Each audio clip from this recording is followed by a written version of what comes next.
Hey everyone, welcome back. Ready for another deep dive? Absolutely. I'm excited for this one. Me too. Today, we're cracking open 5 by 5 to Thrive by Rick Schnabel. Oh, great choice. I really enjoyed his take on time management and productivity. Yeah, he's got some really unique perspectives. So, what's the core concept here? What's Schnabel's big idea? Well, he kind of flips the script on how we usually think about time. Instead of seeing it as this linear thing ticking away, he wants us to see it more like almost like a personal investment strategy. I like that. Time as an investment. So how do we get started investing our time wisely, according to Schnabel? Well, he starts by tackling this idea that, time has to be linear. Like it's this rigid thing we have to manage. And he uses this great anecdote about Einstein to kind of illustrate this point. Okay, I'm intrigued. Lay it on me. So Einstein once said, "When you sit with a nice girl for 2 hours, it feels like a minute. But when you sit on a hot stove for a minute, it feels like 2 hours. That's relativity." Right. Time flies when you're having fun, drags on when you're not. But how does that, practically apply to my to-do list? That's exactly what Schnabel wants us to question. He's saying, forget the clock for a second and think about the value of the time you're spending. He actually uses this really interesting story about his own mentor, Christopher Howard, who went from basically nothing to being wildly successful. And Schnabel argues it's because he learned to focus his time on activities that brought a high return. Okay, so it's not just about how much time you put in, but the quality and the impact of that time. Exactly. And Schnabel has a name for these high-impact activities. He calls them key drivers. Key drivers. Okay, I like it. Yeah. So how do we identify our key drivers? What makes something a good use of our time versus, time waster? Yeah, so to explain that, he tells a story about a blind beggar. A man is walking down the street, and he sees this beggar who just has a sign that says, "I'm blind." Okay, sad, but I'm guessing there's more to it. Right. So the man, he feels bad, but he also sees a way he can help. So he takes the sign and adds a few words to it to make it, more relatable. Well, the beggar's earnings, they skyrocketed. It was incredible. And it's this reminder that sometimes even small strategic shifts in how we use our time can lead to major results. And Schnabel really encourages everyone to think about what those small changes might be in their own lives. So it's about working smarter, not just harder, and identifying those activities that are really moving the needle. Exactly. And it's not even just about making more money or being more productive in a traditional sense. Schnabel is really talking about living a more fulfilling life overall. He's really big on this distinction between having a career and a calling. Ooh, I've definitely felt that distinction before. Mm-hmm. But I'd love to hear how Schnabel defines it. Right. So a career is often what we do because, we got to pay the bills, right? It might not be bad, but it's driven by these external factors. But a calling, that comes from a deeper place, a sense of purpose. And Schnabel argues that aligning your time with your calling is key to feeling truly satisfied. It's about finding that thing that lights you up that you would do even if you weren't getting paid for it, right? Exactly. And to kind of illustrate this point, you know who he talks about, Mother Teresa. Okay, interesting example. I wouldn't have necessarily put those two things together. Right. It's unexpected. But he's not saying everyone needs to be Mother Teresa. He's just using her as an example to show that everyone has a calling, even if it doesn't seem, glamorous or world-changing. I love that. It really makes you think about your own life and what kind of mark you want to leave on the world. Speaking of which, I know Schnabel asks this really interesting series of questions about legacy in the book. Do you remember those? I do. He starts off with a real head-scratcher. If you think back 1,000 years, how many people had to be born for you to be here today? Whoa. Okay, that is a lot of people. And it really hits you with how interconnected everything is, and how precious this time we have really is. Right. It puts things into perspective. And then he follows that up with, of all those people, what legacies did they leave behind?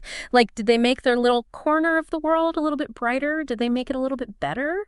And then he brings it home with, what legacy do you want to create with your time? Boom, mic drop. It's this question designed to completely shift your perspective. It's not about just getting through the day. It's about the bigger picture. It's about making your life mean something. Exactly. And that's where things get really interesting, right? Yeah. Because it's okay, legacy, big picture, that's inspiring and all. But how do we actually make it happen? Right. It's easy to get caught up in the day-to-day and lose sight of the bigger picture. Exactly. And that's where Schnabel's practical strategies come in. He's got a whole bunch of them, but one of the biggest focuses is on this idea of identifying and, more importantly, eliminating distractions. Okay, yes, distractions. The bane of my existence. I feel like I'm constantly battling them. What kind of stuff does Schnabel suggest? Well, he starts by really getting real about the problem. Did you know that the average employee wastes something like 41% of their time at work on low-value tasks? Seriously, 41%.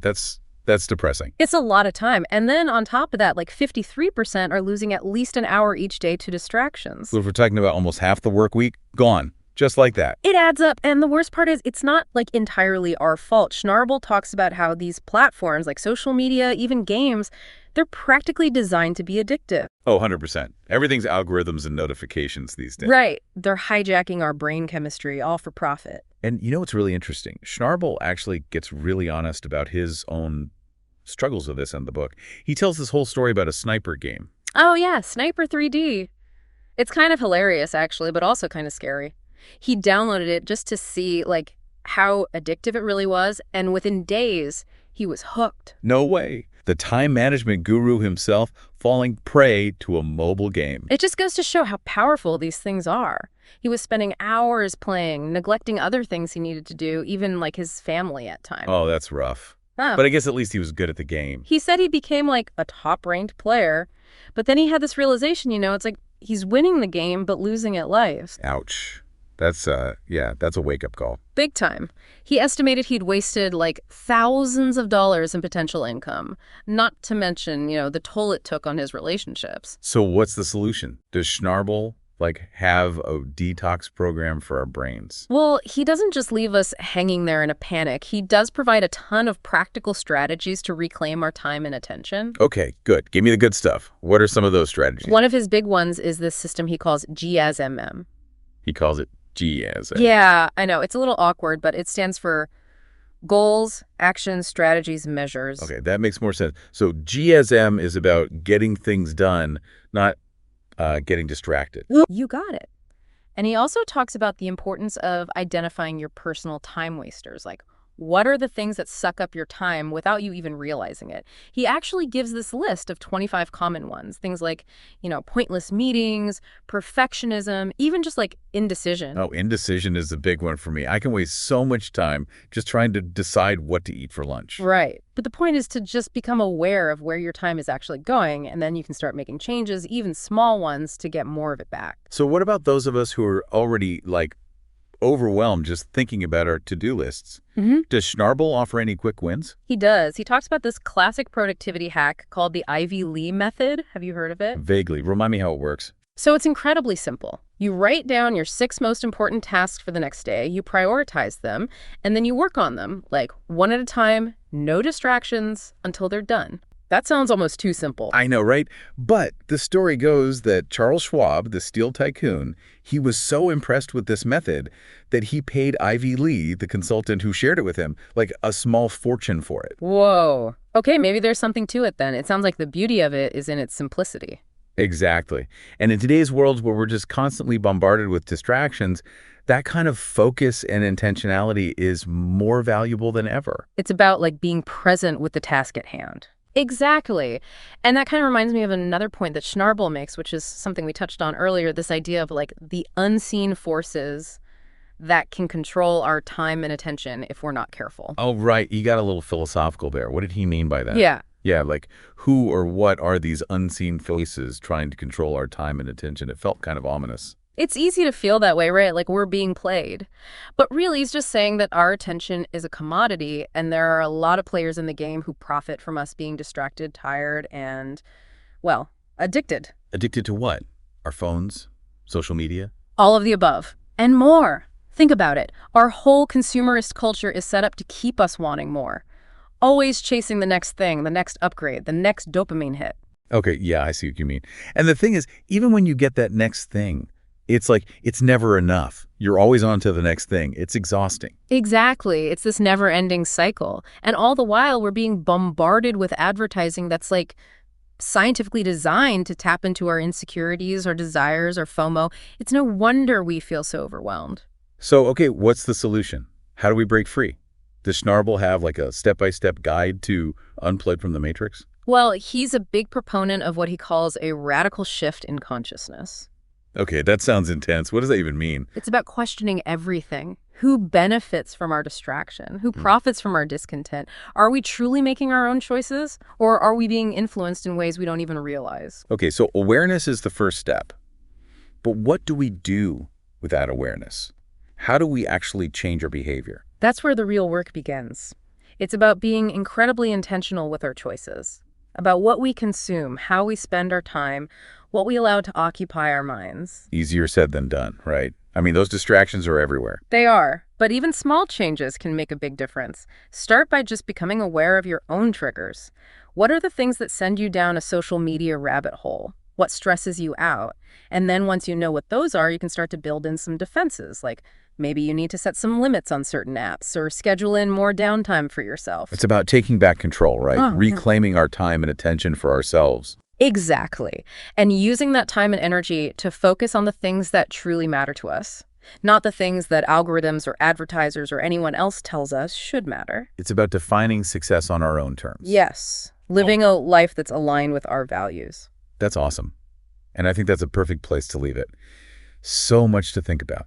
If you had to sum it all up, what's the one big takeaway, the one question we want our listeners to ponder after this deep dive into 5x5 to Thrive?